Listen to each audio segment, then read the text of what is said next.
નમસ્કાર મિત્રો, તારીખ 23 મે 2025 વાર શુક્રવાર લાઇબેરિયન કાર્ગો જહાજ MSC એલ્સા 3 જે કેરળના વિજીજામ બંદરથી કોચી જવા માટે રવાના થયું, જે કોચીથી માત્ર 70 કિલોમીટરના અંતરે દરિયામાં ડૂબી ગયું. તો શું હતું આ જહાજમાં અને તે કઈ રીતના ડૂબી ગયું, તેનાથી દરિયાઈ જીવસૃષ્ટિ પર શું અસર થશે, આજના વિડીયોમાં વિગતે માહિતી મેળવીએ.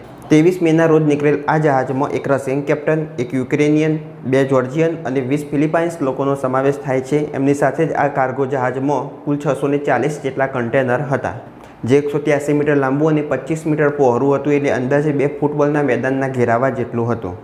24 મે 2025ના દિવસે જહાજનો એક બાજુનો એટલે કે જમણી બાજુનો ભાગ 26 ડિગ્રી નમેલો હતો અને જહાજ અસંતુલિત થયું. જહાજ અસંતુલિત થવાને કારણે તેના રશિયાના કેપ્ટન ઇવાનો એલેક્ઝાન્ડર દ્વારા ભારતીય કોસ્ટગાર્ડને આની જાણ કરવામાં આવી. ત્યારબાદ તાત્કાલિક ધોરણે ભારતીય કોસ્ટગાર્ડ દ્વારા આની બચાવ કામગીરી શરૂ કરવામાં આવી, જેમાં ડોનિયન વિમાનને હવાઈ દેખરેખ માટે તૈનાત કરવામાં આવ્યા તથા ભારતીય કોસ્ટગાર્ડ જહાજ અણવેશ અને MSC સિલ્વર 2ને બચાવ માટે મોકલવામાં આવ્યા. 24 મેના રોજ સાંજ સુધી ઇન્ડિયન કોસ્ટગાર્ડ દ્વારા 24માંથી કુલ 21 લોકોને સુરક્ષિત બચાવી લેવામાં આવ્યા, પણ જહાજને ડૂબતું અટકાવવા માટે જહાજના મુખ્ય કેપ્ટન અને 2 મુખ્ય ઇજનેર જહાજમાં જ રહ્યા. 25 મેના રોજ સવારે 7:50 વાગે આ જહાજ પલટી ગયું અને સંપૂર્ણ રીતના પાણીમાં ડૂબી ગયું. ભારતીય નૌકાદળ દ્વારા બાકી રહેલા 3 વ્યક્તિઓને બચાવવા માટે INS સુજાતા મોકલવામાં આવ્યું. આમ ભારતીય નૌકાદળ દ્વારા આ જે કાર્ગો જહાજ પાણીની અંદર ડૂબી ગયું તેના તમામ 24 મેમ્બરોનો સુરક્ષિત રીતના બચાવ કરવામાં આવ્યો. આ 24 લોકોની સાથે જહાજમાં કુલ 640 જેટલા કન્ટેનર પણ હતા. જહાજની ટોકીઓમાં કુલ 84.44 મેટ્રિક ટન ડીઝલ હતું, સાથે 367.1 મેટ્રિક ટન જેટલું ફર્નેસ ઓઇલ પણ હતું.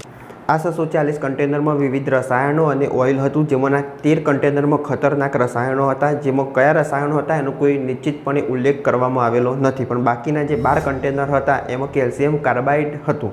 આ કેલ્શિયમ કાર્બાઇડનો ઉપયોગ એસિટિલિન ગેસના ઉત્પાદનમાં, સ્ટીલ ઉત્પાદનમાં અને ફરોના પકાવવા માટે થાય છે. કેલ્શિયમ કાર્બાઇડનો એક નાનો ટુકડો કાચી કેરી ભરેલા એક રૂમમાં મૂકવામાં આવશે તો કેલ્શિયમ કાર્બાઇડમાંથી નીકળતું એસિટિલિન ગેસ માત્ર 2 થી 3 દિવસમાં તમામ કાચી કેરીઓને પકાવી દે છે.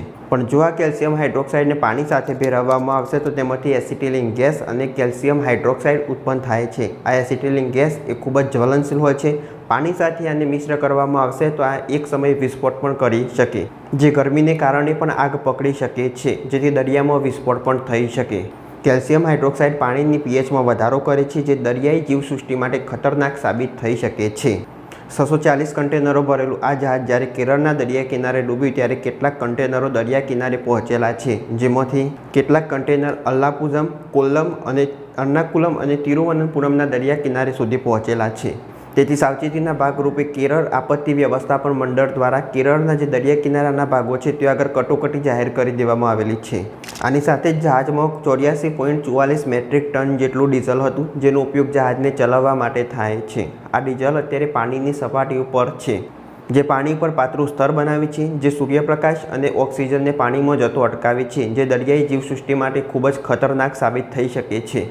આ ઉપરાંત જહાજમાં 367.1 મેટ્રિક ટન જેટલું ફર્નેસ ઓઇલ પણ હતું, જે એક ભારે બળતણ છે, જેનો ઉપયોગ જહાજના એન્જિન ચલાવવા માટે થાય છે, જે ડીઝલ કરતો જાડું અને વધુ જટિલ હાઇડ્રોકાર્બનનું મિશ્રણ છે, જે દરિયાના તળ પર ભેગું થાય છે.